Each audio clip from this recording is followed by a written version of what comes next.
করে এই যে তেলের দুর্ভোগ, এটা সরকারি যারা আমলা বা মন্ত্রণালয়গুলো আছে এটা তেলের সমাধান করতে পারে।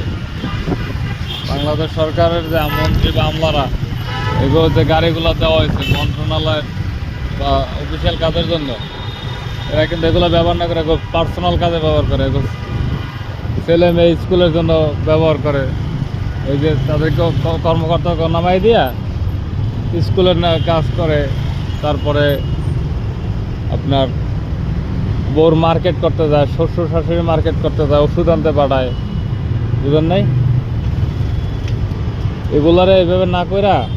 ঠিক আছে, যে মন্ত্রী বা যে যার যতটুকু গাড়ি লাগে অতটুকু দেওয়ার পরে বাকিটা সময় এই গাড়িগুলোরে অন্য কোথাও ট্রান্সফার করা উচিত, ঠিক আছে, যাতে দিয়ে বাংলাদেশে ইনকাম হয়, রাষ্ট্রীয় বাড়ে, গাড়িগুলো ওভার পাঠা বিভিন্ন অ্যাপসগুলো যে আছে না,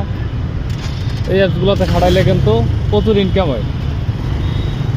একটা হিউজ একটা টাকা ইনকাম হয় প্রতি মাসে। যদি একটা গাড়ি, ঠিক আছে, অ্যাপ্রক্সিমেটলি আপনার 1000 ঘন্টা চালায় একদম কমপক্ষে, তাতে ভালো টাকা ইনকাম হয় না? ঠিক আছে, একটা মন্ত্রী বা একটা আমলা একটা নামাই দিয়া তার যতটুকু সময় লাগে তার পার্সোনাল ডিউটিগুলো না করাই ওই ড্রাইভারে দিয়া ইনকাম করানো